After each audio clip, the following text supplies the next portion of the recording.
I never noticed the pattern until I stayed up late. During the day, the doors open easily. At night, the locks turn, but the latches don't release. I tested every door, every window. From inside, they behave normally. From outside, they won't open at all. I set up a camera facing the front door. At 11:42 p.m., the handle turns on its own, slowly. Something on the other side tries every night.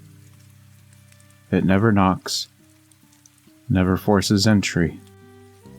It just checks the lock, like it's making sure I'm still inside when it needs me.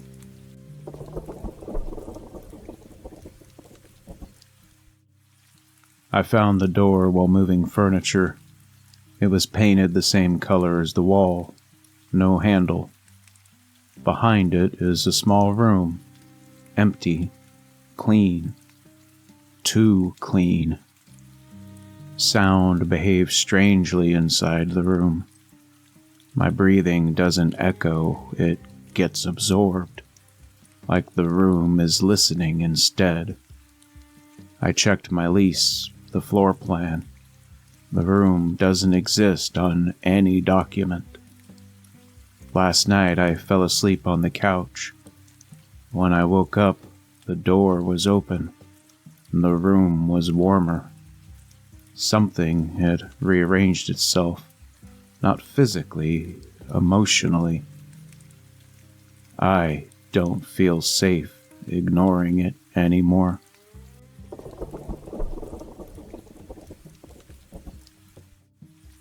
At first, I thought it was a bug. My cat would sit perfectly still, eyes locked on the same corner every night. Nothing ever moved, no sounds, no shadows. Then I realized something else was wrong. He only watches it when I'm in the room. If I leave, he relaxes, sleeps, and eats. The moment I return, he's alert again, focused, protective. Last night, I climbed onto a chair to inspect the corner myself. My cat hissed, loud and panicked. I felt a sudden pressure behind my eyes, like I was about to remember something I'd buried on purpose. I stepped down, and my cat calmed instantly. Whatever's up there doesn't want me looking, and my cat knows exactly why.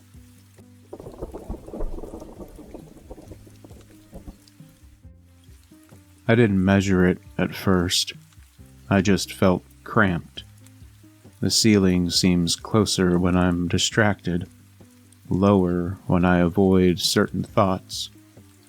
If I sit still and focus, it stops.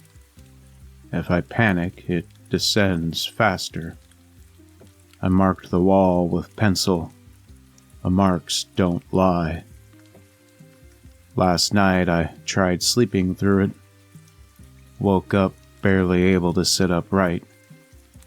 The pressure isn't violent, it's corrective. Like the room is training me, teaching me which thoughts to face, which fears to acknowledge. I can slow it down by concentrating, but I don't know what happens when I finally run out of things to confront. Because the ceiling never seems to rise again.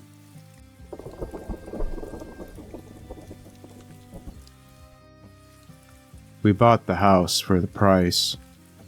Only one thing, the basement stairs. The realtor said, "Don't go down after 2 a.m. I laughed. First night I heard footsteps climbing, slow and deliberate, but no one was there. And I stepped down onto the third stair, and it squeaked on its own. The next night, the stairs groaned even when I wasn't on them. Last night, I woke to the sound of someone descending. I looked out. Nothing. But the fifth step was dented, like something heavy had stood there. Now the stairs are warmer near the bottom, and I hear chewing noises when I pass.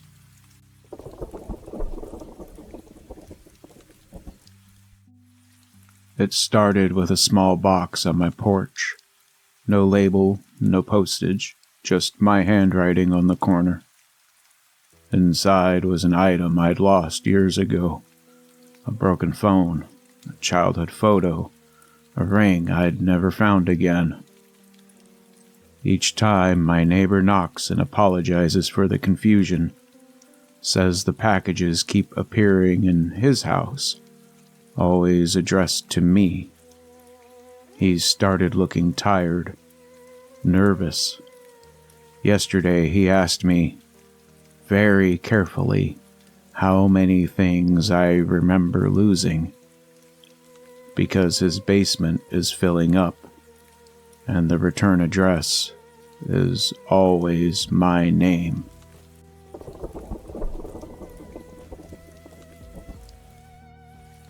I noticed it after dropping a plate.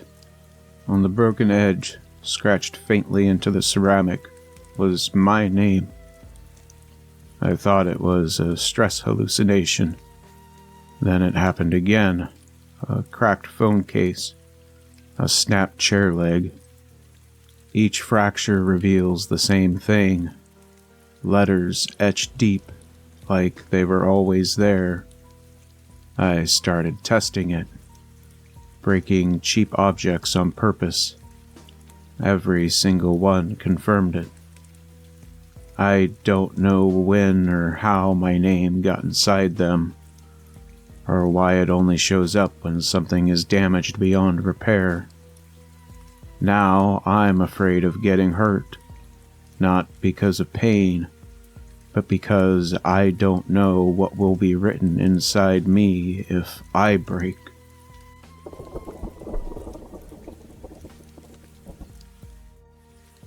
My trash cans are always different in the morning, sorted, cleaned, categorized. Items I threw away days ago reappear, rinsed, folded, arranged by type. Nothing valuable, just personal. Receipts, hair, old notes I meant to forget. I set up a surveillance camera. It malfunctioned every night except one. The footage shows someone wearing gloves, no face visible. They handle my trash gently, almost respectfully. At the end, they pause, hold one item close, then place it back on top. That item is always something I regret discarding.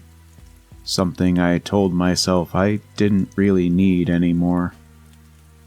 This morning, the trash can was empty, except for one thing. Something I haven't thrown away yet.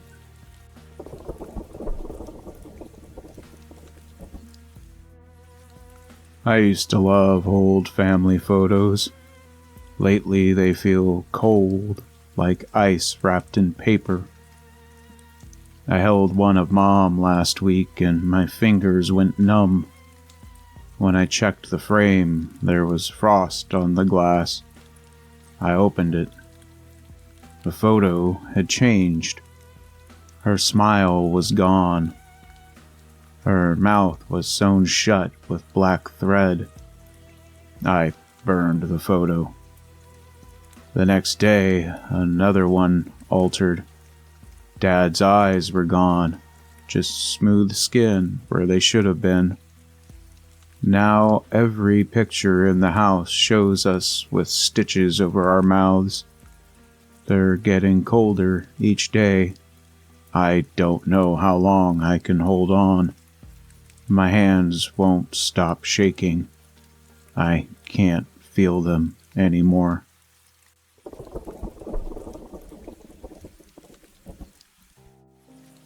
I buy storage units at auction.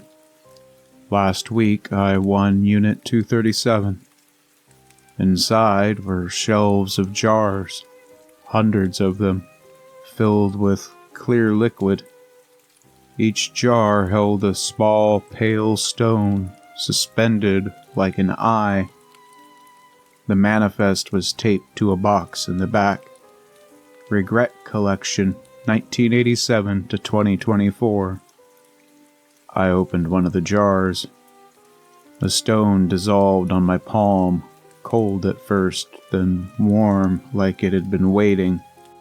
And suddenly I remembered something I'd never done. Abandoning a child at a rest stop in 1993. I don't have children. I've never been to that rest stop, but that guilt is mine now. There are 600 more jars. Someone collected these moments, and I think they want to escape.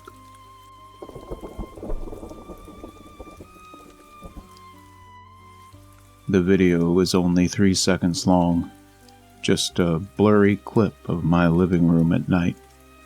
I don't remember recording it. The timestamp is blank. Every time I try to delete it, my phone freezes. Not crashes, just waits. When I play the video, nothing happens at first. Then the camera tilts slightly upward, as if whoever recorded it noticed something above them. I paused it there. I haven't finished watching. Now my phone vibrates whenever I sit beneath that spot, soft and encouraging. I think the video is waiting for me to look up, and I don't think it will let me delete it until I do.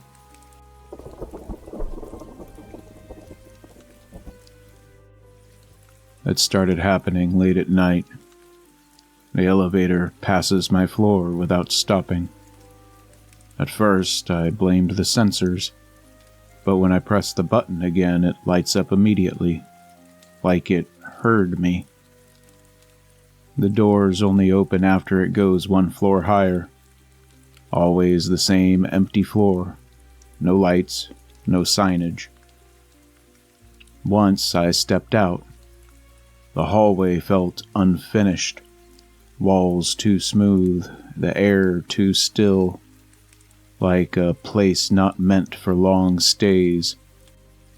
The doors closed before I could step back in. They reopened a few seconds later. Since then, the elevator stops properly, but only after pausing for a moment, as if checking whether I'm ready this time.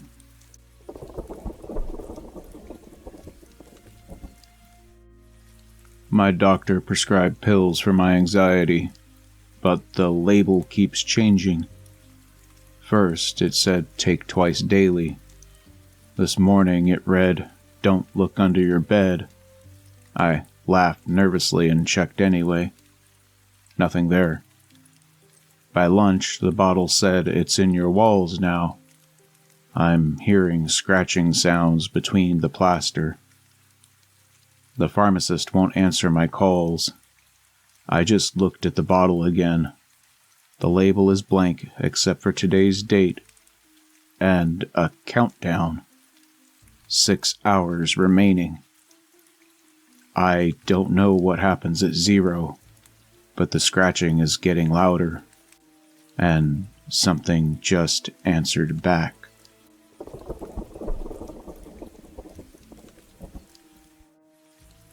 The apartment above mine has been vacant for months. Last week, someone moved in. I only know because I hear footsteps. Constant, pacing footsteps that never stop. Not even at night. I went upstairs to introduce myself. The door was covered in dust, undisturbed.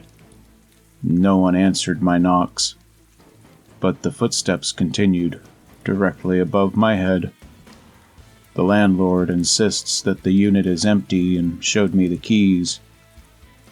I'm standing in the vacant apartment now. The dust is inches thick. No one has been here in years. Directly below me, I hear my own apartment door open and close.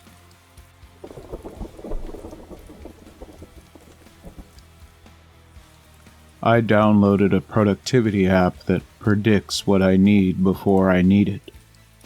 It's incredibly accurate, reminds me to call people right before they reach out, suggests routes that avoid accidents minutes before they happen. This morning, it added a new feature, tragedy prevention. It showed me a photo of my daughter's school with a countdown, 4 hours. I decided to keep her home. Nothing happened, but the app sent a notification. Crisis averted. You now owe 1 life. I can't delete it. Today, it showed me my own photo with a countdown. I have 6 hours to choose someone else.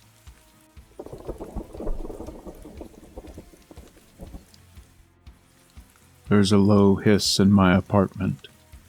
Not electrical, not pipes. It comes from everywhere at once. And it reacts to me. When my mind wanders, the sound stays faint. But when I focus on specific memories, ones I try not to revisit, the static swells. I tested it deliberately. I thought about a mistake that I regret. The sound spiked instantly.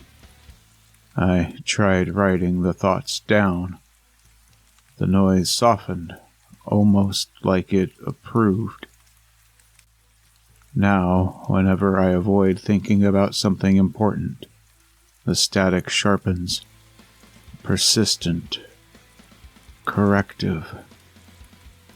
I'm starting to understand the rules. If I don't confront certain thoughts, whatever's listening will make sure I can't think about anything else.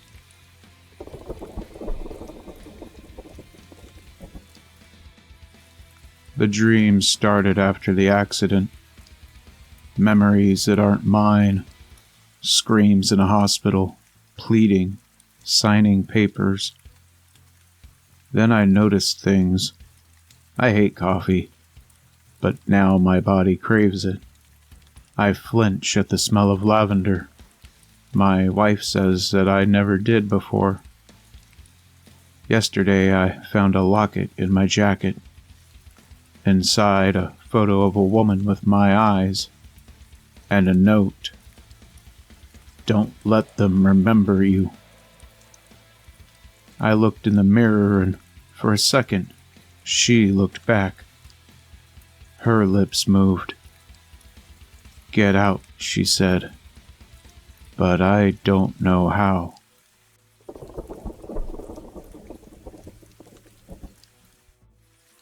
My train commute takes exactly 47 minutes. This morning I fell asleep and woke up at my stop, but my watch showed only 12 minutes had passed. Tomorrow, it was 8 minutes. Yesterday, 3 minutes. The other passengers don't seem to notice. I'm losing time somewhere between stations. I stayed awake today, forced my eyes open.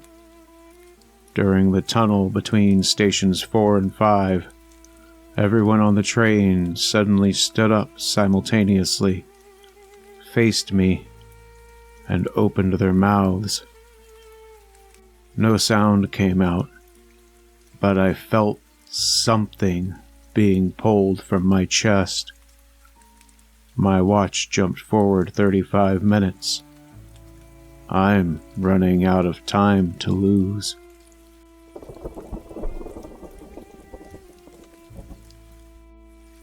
I joined a grief support group after losing my wife. Everyone was kind, understanding, but I've begun to notice something wrong. We've had the same 12 members for 6 months. No one new, no one leaves. They share the same exact stories every week, word for word. Last session, I tested them. I said my wife died in a car accident instead of cancer. No one noticed. They responded with their scripted sympathies. I looked up their loved ones' obituaries. None of them exist. I'm the only one there who's actually lost someone. Tonight's our next meeting. I've decided I'm not going. They're already texting me. We need you to complete the circle.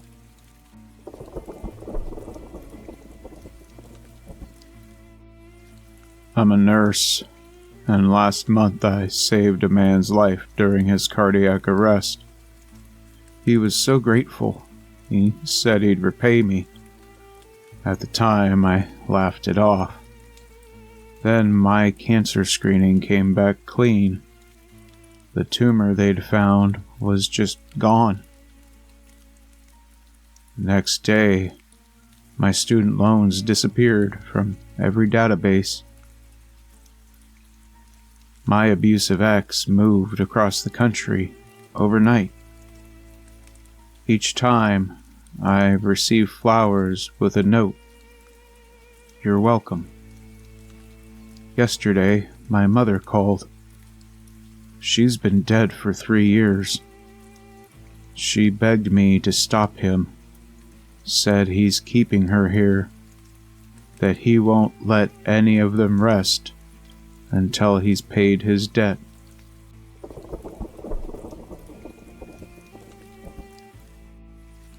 For weeks, I heard coughing in the basement, dry and persistent. I cleaned down there and sealed the vents. Then the coughing moved to the attic, then the closet. Last night it came from under the bed, my name drawn out like it was tasting it, whispered. I didn't answer, but this morning I found a note on my dresser. It said, "You're warm." Handwriting like mine. I haven't slept since. It mimics my walk now, heels tapping down the hall when I'm locked in. I hear it brushing its teeth. I hear it calling my name from inside the bedroom walls.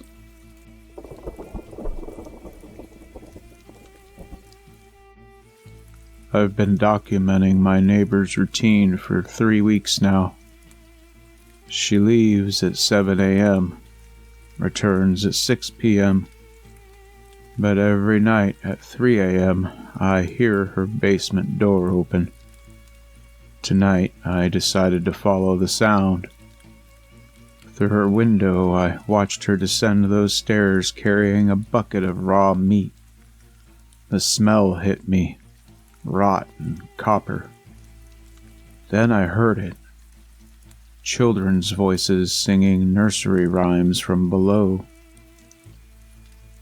She emerged empty-handed, locked the door with 6 different padlocks, and then turned to smile directly at my hiding spot. My phone buzzed a moment later. A text from her number. Your turn to feed them tomorrow.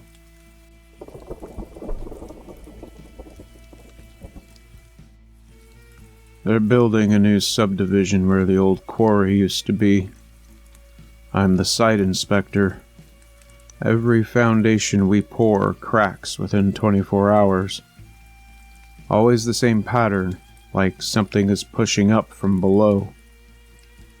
The crew found teeth in the excavated soil, hundreds of them, not animal teeth. We're contractually obliged to continue.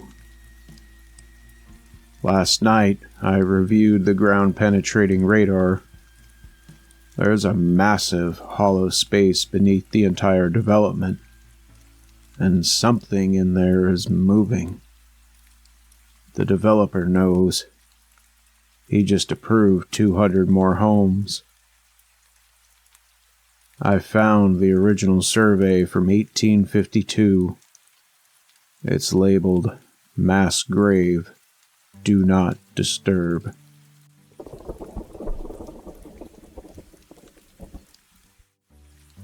My son asked me to teach him to hold his breath underwater. We practiced in the bathtub for weeks. He got better. Too good.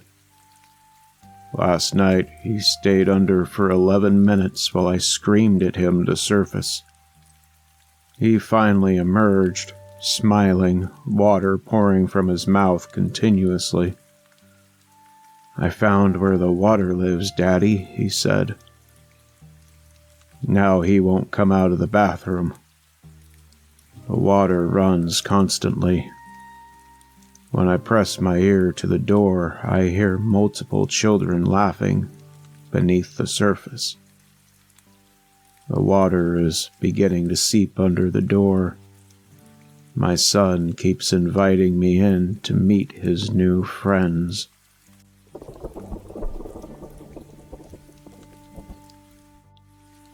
I didn't know the house ate before we moved in. Last night I felt something scrape against my ankle under the bed. This morning, plastered dust coated my pillow. I pried up a floorboard near the closet.